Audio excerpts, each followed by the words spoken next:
Gdzie ci mężczyźni? Prawdziwi tacy? Gdzie te hopy? Merhaba, tutaj Magda z kanału Kawa po turecku I ja. i Nuri, oczywiście. Dzisiaj będziemy rozmawiać na tematy beauty. Opowiemy Wam dzisiaj o sekretach urody Turczynek i Turków. No, jeżeli chodzi o tureckie mężczyzny, to my za dużo sekretów nie mamy. Jesteśmy przystojni z natury, jak widać. Więc niech Madzia Wam najpierw opowie o Turczynkach. Ja wrócę wtedy, kiedy będzie temat o nas. No dobrze, zacznijmy w takim razie od tych sekretów urody Turczynek. Jak myślę o wyglądzie, no to oczywiście pierwsze, co przychodzi mi do głowy, ubiór. Ale nie będę tutaj teraz za dużo mówić na temat stroju kobiet w Turcji, bo o tym nagrałam już kiedyś osobny odcinek, więc jeżeli jesteście zainteresowani tym tematem, to tutaj Wam dodam link i tam sobie zajrzyjcie. A teraz chciałam tylko szybko powiedzieć, że generalnie rzecz biorąc, tak bardzo uogólniając wręcz, można powiedzieć, że Turczynki dzielą się na dwie grupy. Jedna grupa to kobiety, które ubierają się bardziej skromnie, zakrywają więcej ciała, zasłaniają sobie włosy, a druga grupa to kobiety, które pokazują trochę więcej ciała i nie zasłaniają sobie włosów. I z moich obserwacji wynika, że niezależnie od tego, do której grupy Turczynka należy, tak czy owak lubi się ubrać modnie, lubi podkreślić swoje atuty, lubi ubrać się kolorowo, wyróżniać się z tłumu. No są oczywiście też takie kobiety, które zupełnie nie przywiązują żadnej wagi do wyglądu, no ale skupmy się na tych dziewczynach, które faktycznie skupiają się na tym i widzę, że jest ich coraz więcej, szczególnie jeśli przypatruję się swojemu pokoleniu, czy też dziewczynom ode mnie młodszym. No dobrze, ale to tyle o ubiorze. Teraz przejdźmy właściwie do tych cech, które faktycznie składają się na dbanie o urodę, makijaż, włosy, różne zabiegi. Zacznijmy właśnie od makijażu i pielęgnacji. Makijaż Turczynki wykonują naprawdę bardzo mocny. Chociaż tu też to jest moja subiektywna opinia. Pamiętajcie o tym, że zawsze jak Wam coś opowiadam o Turcji, to jednak moje obserwacje są na podstawie mojej własnej perspektywy. Wy oglądając mnie wiecie, że ja na co dzień nie maluję się jakoś mocno, często wcale, więc dla mnie taki makijaż, jak zauważam u Turczynek, to jest naprawdę mocny makijaż i to jest taki makijaż, który ja bym u siebie wykonała tylko na jakieś specjalne okazje typu pójście na wesele. Ale Turczynki lubią się pomalować mocno na co dzień. I nie jest to dla nich żaden problem, żeby łączyć ze sobą bardzo mocny, ciemny makijaż oczu z bardzo mocnym, ciemnym makijażem ust i do tego jeszcze mocny kontur. I właśnie jest teraz taki trend w Turcji, żeby malować usta ciemno, matową pomadką i bardzo mocno sobie te usta obrysowywać. Takie trendy. Dajcie mi znać, jakie trendy w Polsce teraz panują. Ja myślę, że ten mocny makijaż może brać się z tego, że gdzieś my przy tej słowiańskiej, delikatnej urodzie, gdzie mamy takie delikatne rysy, nawet jak chociaż trochę się pomalujemy, to jesteśmy w stanie od razu te rysy podkreślić. A Turczynki ze swoimi mocnymi rysami naturalnymi, żeby je podkreślić, to muszą jednak cięższą ręką ten makijaż zrobić. Myślę, że z tego to może wynikać, nie wiem. Aha, jeszcze chciałam tutaj wspomnieć, skoro już przedstawiłam Wam te takie generalne grupy Turczynek na początku, to warto tutaj zaznaczyć, że również ta grupa Turczynek, która się zakrywa i zakrywa sobie włosy, też często lubi sobie taki mocny makijaż zrobić. A teraz pielęgnacja. Wiecie, nie ma jakiejś takiej typowej tureckiej pielęgnacji, tak jakbyśmy myśleli o, nie wiem, pielęgnacji na przykład koreańskiej. Jak wchodzę do tureckiej drogerii, to widzę podobne kosmetyki do tych, które mamy w Polsce, więc myślę, że ta pielęgnacja mniej więcej polega na tym samym. Ale jeżeli już jesteśmy w drogerii, to chciałabym zwrócić Waszą uwagę na kosmetyki tureckie, które są moim zdaniem warte uwagi. A są to kosmetyki naturalne, przede wszystkim królują kosmetyki z wodą różaną. I tutaj bardzo Wam polecam drogeryjną markę Otadży. Ja mam tutaj krem i wodę różaną. I to są naprawdę kosmetyki, które polecam. Wodę różaną można kupić w sprayu albo w takim większym opakowaniu. I ja używam tej wody jako tonik, a krem jest naprawdę bardzo taki odżywczy, ale nie jest tłusty jednocześnie. Nie pozostawia takiego tłustego filmu na skórze, więc teraz na zimę szczególnie bardzo dobrze się nadaje na wysuszoną cerę, wiadomo, od mrozu, od ogrzewania. To polecam. Jeżeli chcecie sobie jakieś fajne kosmetyki przywieźć z tureckiej drogerii, to firma Otadży jak najbardziej. I tak samo jeszcze kosmetyki firmy Dalan, które zawierają oliwę z oliwek. Ja mam tutaj przykładowo akurat taki mini kremik do rąk, bardzo bogaty, bardzo odżywczy. Ja mam zawsze problem z suchymi dłońmi i to jest moje wybawienie, to też polecam. Jak już jesteśmy przy naturalnych kosmetykach, to warto też wspomnieć oczywiście o naturalnych mydłach produkowanych w Turcji. I można te mydła kupić zarówno w drogerii, jak i w takich sklepach, powiedziałabym, zielarskich, gdzie te mydła są na świeżo krojone i sprzedawane na kilogram. I są różne te mydła z różnymi właściwościami na skórę, także na pewno byście mogli sobie znaleźć coś dla siebie, to polecam. No dobrze, ale jak już jesteśmy przy tematach drogeryjnych, to chciałabym tak zwinnie przejść do następnego tematu urodowego, dbania o siebie Turczynek. Jak weszłam pierwszy raz do tureckiej drogerii, to zdziwiła mnie, może nie zdziwiła, tylko zaskoczyła jedna z półek. Półka wypełniona po brzegi różnymi preparatami do usuwania nadmiernego owłosienia. No i oczywiście takie półki w drogeriach polskich też są, ale chodzi mi o to, że na tej tureckiej półce znajdują się też takie rzeczy, które mi osobiście się kojarzą, że mogłaby sobie zakupić kosmetyczka do swojego salonu, a nie ktoś na własny użytek. Chodzi mi tutaj o całe paczki wosku do roztapiania, maszyna do roztapiania tego wosku i ogromne rolki tych plastrów do woskowania. Także no, to mnie zaskoczyło i to by oznaczało, a właściwie byłoby dowodem na to, że Turczynki faktycznie skupiają się na usuwaniu nadmiernego włosienia z ciała, z twarzy. No wiadomo, jednak mają te włosy gęste, grube, ciemne, nie tylko na głowie. I też warto wspomnieć o tym, że i kulturowo, i religijnie, i jeżeli chodzi o klimat, no jednak uważane jest w Turcji, że usuwanie nadmiernego owłosienia jest konieczne, żeby czuć się czystym i zadbanym o siebie, więc jak najbardziej to tutaj widać, że jest dla Turczynek bardzo ważne. No i poza tym usuwaniem włosów sobie samemu w domu, oczywiście jest też popularne wybieranie się na tego typu zabiegi do salonów kosmetycznych, do salonów piękności. Jeżeli chodzi o usuwanie włosów z twarzy, to znaczy regulacja brwi, czy tam gdzieś usuwanie wąsika, coś takiego, to bardzo popularna jest tutaj metoda nitkowania, a usuwanie owłosienia z ciała, no to depilacja woskiem lub coraz bardziej popularna depilacja laserowa. A jakie jeszcze inne zabiegi są popularne w salonach piękności? Salony piękności to znowu coś bardzo popularnego w Turcji. Można salon piękności znaleźć niemal na każdej ulicy. Nawet w naszej małej miejscowości Erciş na wschodzie Turcji jest kilka salonów piękności. Jak przygotowywałam się do tego filmu, to przejrzałam sobie oferty różnych tych salonów, żeby zobaczyć, jakie zabiegi są najczęściej proponowane, z jakich zabiegów Turczynki najczęściej korzystają.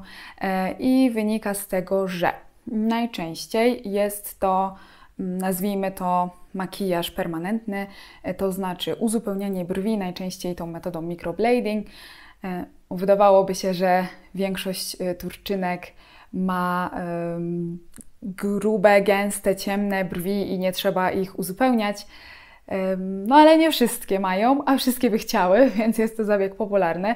Tak samo lifting rzęs i przedłużanie rzęs, powiększanie ust, czy właśnie ten makijaż permanentny ust, czy kreska na oku. To bardzo popularne. Poza tym, jeśli chodzi o takie zabiegi na skórę, to widzę, że często oferowane jest rozjaśnianie skóry, usuwanie przebarwień i wszelkie terapie przeciwtrądzikowe. A jeżeli jesteśmy już przy salonach, no to powiedzmy też o salonach fryzjerskich. Włosy, wizytówka Turczynek. Uwielbiają mieć piękne, długie włosy, pięknie ułożone, jak prosto od fryzjera i albo same na to poświęcają masę czasu, albo chętnie po prostu odwiedzają fryzjera, chociażby po to, żeby te włosy ułożyć i to nie tylko na jakieś specjalne okazje. Wizyta u fryzjera to jest coś zupełnie naturalnego. Turczynki chodzą do fryzjera bardzo często i potrafią na te wizyty wydać masę pieniędzy i spędzić tam masę swojego czasu. No i oczywiście znowu wydawałoby nam się, że większość Turczynek ma z natury piękne włosy i tak jest, ale nie wszystkie, a wszystkie by chciały. Więc też jak przegląda się oferty salonów fryzjerskich, to większość tych salonów oferuje również przedłużanie włosów. Najczęściej jest to keratynowe przedłużanie włosów albo z wykorzystaniem mikroringów. Poza tym zauważyłam, że Turczynki lubią sobie rozjaśniać włosy, najczęściej metodą ombre.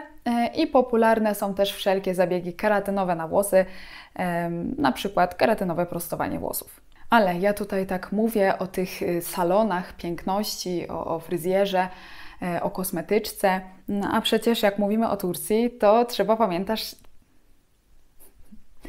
pamiętać też o tych bardziej tradycyjnych metodach dbania o urodę. Mam tutaj na myśli hammam, łaźnię turecką. I to jest coś, co jest w Turcji popularne już od bardzo dawna. Jak oglądaliście na przykład, myślę, Wspaniałe Stulecie, to mogliście zobaczyć nawet jak sułtanka Hürrem miała wykonywane te kąpiele w hammamie. I cały czas jest to dosyć popularne. No, może nie tak jak kiedyś, może już to młodsze pokolenie, czy bardziej nowoczesne kobiety nie tak często z tego korzystają, ale bardziej tradycyjne rodziny, czy starsze pokolenie cały czas tak. I na czym wizyta w hammamie i na czym taka wizyta w hammamie polega? Tak naprawdę, jakby się przyjrzeć temu tak od strony kulturowej, to chodzi o to, żeby sobie miło spędzić czas w gronie na przykład koleżanek czy najbliższych z rodziny. Jeżeli do hammamu idzie kobieta, no to oczywiście kobiet z rodziny czy tam przyjaciółek, bo takie hammamy, do którego mają wstęp naraz i kobiety i mężczyźni, to są takie hammamy bardziej pod turystów, a tradycyjnie to są osobne budynki i w hammamie, do którego przychodzą kobiety, pracują kobiety, do tego, do którego przychodzą mężczyźni, pracują mężczyźni. I tam się spędza bardzo dużo czasu, bardzo przyjemnego czasu i można sobie tam, wykonując różne zabiegi na skórę, poplotkować z koleżankami, z siostrami, z ciotkami itd. Ale jak to wygląda technicznie? No nie będę tutaj dokładnie Wam opowiadać, ale generalnie chodzi o to, że najpierw wchodzi się do pomieszczenia, które ma nas przygotować do tego peelingu, który później nastąpi, czyli pomieszczenie działające na zasadzie sauny, gdzie mają nam się pod wpływem gorąca otworzyć ładnie pory w skórze, a później nadchodzi czas na peeling z taką myjką, która nazywa się po turecku kese. I można albo ten peeling wykonać sobie samemu, albo sobie nawzajem z kimś, z kim się do tego hammamu przyszło, albo można się poddać temu zabiegowi przy pomocy, głupio to brzmi, można skorzystać z usługi osoby pracującej w hammamie, czyli hammamdży. Wtedy osoba kładzie się na bardzo gorącym marmurze i hammamdży ubiera sobie tą myjkę, rękawice i robi dosłownie taki dość mocny peeling całego ciała. Tak długo, aż będzie się rolował tak trochę ten nasz naskórek. Później oczywiście jest to wszystko zmywane, a później można też mieć kąpiel w strasznie dużej ilości piany. Trzeba tylko uważać, żeby przy tym nie spaść, nie ześliznąć się z tego kamienia. Generalnie to tak o to właśnie chodzi. I jeżeli chodzi o mnie, ja osobiście nigdy nie korzystałam z hammamu, dlatego że mam bardzo wrażliwą skórę, skłonną do podrażnień i trochę jednak się boję, jak taki mocny peeling by wpłynął na moją kondycję skóry, ale może jeszcze kiedyś się odważę. Ale jeżeli chodzi o rodzinę Nuriego, to Nuriego babcia chodzi cały czas do hammamu regularnie, raz w tygodniu, a mężczyźni u Nuriego w rodzinie, Nuri ze swoim bratem i z tatą, chodzą do hammamu zawsze przed świętami, jako taki rytuał przedświąteczny, spa, przygotowanie na ważne dni spędzone w gronie rodzinnym. No i dobrze, skoro już jestem tutaj przy temacie męskim, zgrabnie przeszłam do tematu Nuriego, no to już możemy Nuriego tutaj, myślę, zawołać. Zwierciadełko, powiedz przecie, kto najpiękniejszy w świecie. Ty, Nuri. No dobrze, ekspercie od męskiej, tureckiej urody. Co tam robicie, żeby tak wyglądać jak ty? No, obecnie coraz więcej mężczyzn troszczy się o swój wygląd. Szczególnie tureccy mężczyźni, to jeszcze bardziej. Na przykład jak my idziemy do fryzjera, to nie tylko obcinamy włosy i pa. Poza obcinaniem włosy jest woskowanie. No na przykład w Turcji zazwyczaj najpopularniejszą rzecz wobec woskowania to jest woskowanie na twarz, tutaj, nosie. Wiecie, jak to wygląda w nosie? Smarują wosk do nosa, potem wkładają taki jakby patyczek jak do uszu i jak to zaschnie, to wtedy ciągną i wyrywają te włosy z nosa. Tak. Nigdy tego nie próbowałem i nie będę chyba, bo to boli pewnie, tak sobie spodziewam, no. I jeszcze regulacja brwi, bo czasem faceci, mężczyzny mają monobrew. Zdarza się. I to trzeba dbać o to, bo to wygląda niezadbane, jak jest monobrew. Jest jeszcze jeden ciekawy zabieg, jeżeli chodzi o włosy w uszach. No W uszach. Nie wiem, jak to działa, znowu ja nie próbowałem tego, ale palą z czymś tak, że coś tu w uszach wkładają i palą to. No, mają jakiś taki patyczek zakończony też jakimś materiałem, czy jakąś chusteczką, czy czymś, w czymś to zamaczają, podpalają, Tak. to się pali i wtedy tak przy uchu majtają, żeby te włosy z ucha wypalić, nie wiem. No. I to wszystko jest w pakiecie, zestawie obcinanie włosy. I właśnie Turcy to zazwyczaj robią i nawet często bym powiedział. A co z brodą? Bo dużo Turków nosi brodę. Tak, jeśli ktoś nosi brodę, to jak to mówić? No, regulują, no. Że kształt robią na przykład tu albo na ten. Wąs? Wąs, właśnie. Wąs i brodę jakiś tam kształt robią, że niezbędne włosy, nie, zbędne włosy wyrwają albo coś tam robią znowu, depilację. Więc tureccy mężczyzny naprawdę dbają o siebie, robią depilację, woskowanie i maski do włosów. Ja przeglądając te oferty salonów piękności widziałam też, że tak samo z tego wszystkiego korzystają mężczyźni. I nawet też z laserowej depilacji, najczęściej na plecach, jak ktoś ma za duże problemy z włosami, no jednak wiadomo, tak jak i Turczynki, tak i Turcy bywają owłosieni. I tak samo na włosy, jakieś keratynowe zabiegi na włosy też widziałam, że faceci z tego korzystają. No właśnie, żeby było bardziej tak gęste i... Ale jakbyście chcieli kiedyś może tak dokładniej zobaczyć, jak taka wizyta u tureckiego męskiego fryzjera wygląda, to może by się Nuri skusił nawet na woskowanie nosa. Piszcie w komentarzach. Nie wiem, czy potrzebuję tego, no bo teraz obecnie faceci na świecie ogólnie tak czują przymusu, że muszą coś zmienić, muszą zadbać, bo kobiety tak robią, aczkolwiek tak nie jest. Naprawdę. Więc nie wiem. No. Wiecie, on tak gada, bo się trochę boi tego woskowania, ale go tam podpuścicie dobrze w komentarzach, to zobaczymy. Ale słuchajcie, no nie będziemy już tu przedłużać. To takie rzeczy, które przyszły mi najwięcej do głowy. Dajcie mi znać w komentarzach, czy ktoś z Was miał okazję korzystać z hammamu. Czy używaliście kiedyś jakichś tureckich kosmetyków? I jakie tam teraz trendy urodowe w Polsce, bo ja się nie za bardzo orientuję. No. I co? Widzimy się za tydzień. Do zobaczenia. Bywajcie. Rys. Bywajcie.